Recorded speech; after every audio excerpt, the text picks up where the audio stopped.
Hi guys, today I'm going to showcase my Glooming Whirling Lich build, which you also saw me use in the previous video about the Expedition currency farm. This build is a great all-rounder. It can do almost anything in the game comfortably, and it almost has no weaknesses. It excels in clear speed, survivability, overall pace, can run any map mod. So now let's go through the basic build setup. You can pause the video to see what my specific mods and gems are, but there will also be a link in the description to my path of building link so that you can see every detail in the build for yourself. First of all, we are doing a weapon swap. Our weapon swap 2 is our incinerate setup. The key mods for this setup are spell damage, extra damage, fire damage, plus to level of fire skills, and so on. As you can see, we have a very good +7 to fire level wand with a lot of fire damage and extra fire damage. The same counts for the focus. You want the +2 to level mod and as much spell damage as possible. Our gloves is a unique glove that gives us 100% increased spell damage, and we put on magnitude of damaging ailments as the runes for it. Our helmet is a unique helmet that gives us +1 to all skills. Our amulet is a unique amulet that gives us +6 to all fire skills. This is expensive, but you can take the +4 version, which is almost free. Lastly, we always in all swaps use a unique ring that converts all our fire damage to chaos damage. We do this because almost all mobs in the game has 0% chaos resistance. Now on our weapon swap one, we want our regular setup. This is the weapon swap we use when we actually play. So this is where we put as much energy shield and as much attack speed as possible. Our spear needs to be a Sky Sliver unique spear, and you can just buy the one you can find with the most attacks per second. For our gloves, you also want as much attack speed as possible. If you have the opportunity, you can get the 100% socket effect mod so that you can stack up to 48% attack speed on the gloves.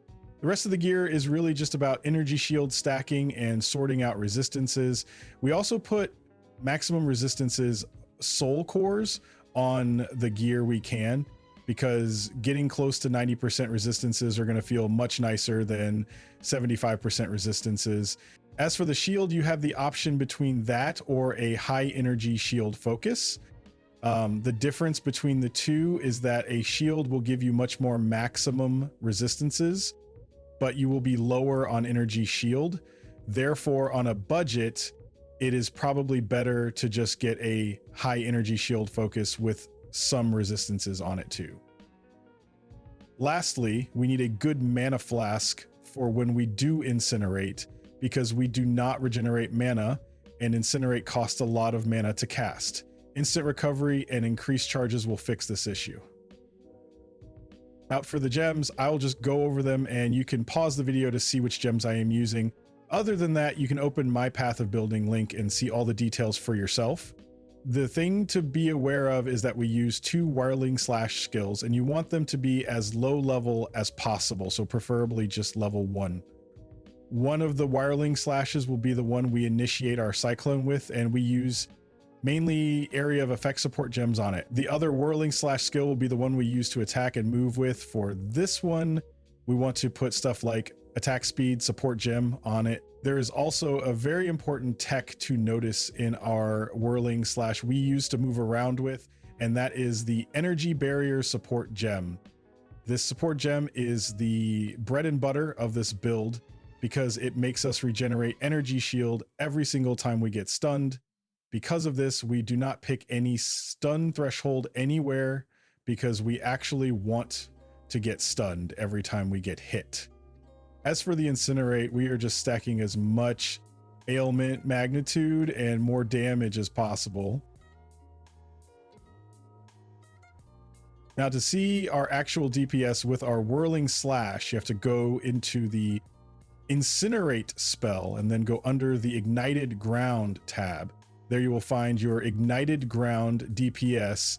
This DPS is only scaled by spell damage, extra fire damage, plus to level ailment magnitude and ignite magnitude. And now, just to demonstrate exactly how the setup is done, first you cast your incinerate spell while spamming your mana flask.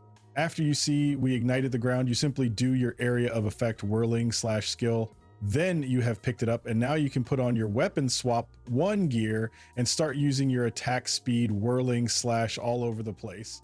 As for our ascendancy, we picked the Rupture the Soul because it's essentially a free mini Glooming Shrine. Then we picked the extra Jewel Socket, which also has 100% effect of socketed jewel. Lastly, we pick the Soulless form and Eternal Life nodes, which will make us nullify damage and make our life unable to move while we have Energy Shield. In the regular passive tree, we start by pathing to Energy Shield nodes with some spell damage on Weapon Swap 2. In general, we pick up as much Energy Shield as possible, while our Weapon Swap 1 takes area of effect and attack speed, and Weapon Swap 2 takes spell damage, ignite magnitude, and so on.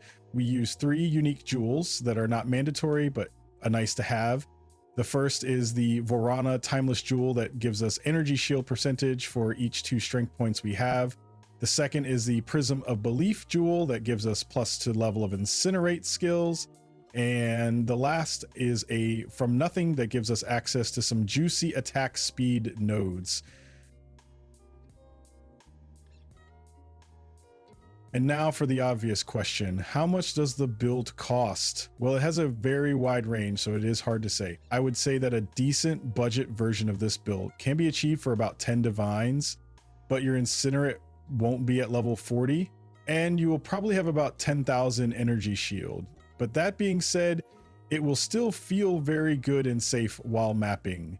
As for the ceiling for how much this can cost, I would say after about 500 to 1,000 divines, this build is more or less completely maxed out. And now here is some gameplay footage of the build and a few variants of the build so you can see how it actually looks like. I hope you enjoyed the video, and if you did, I hope to see you again.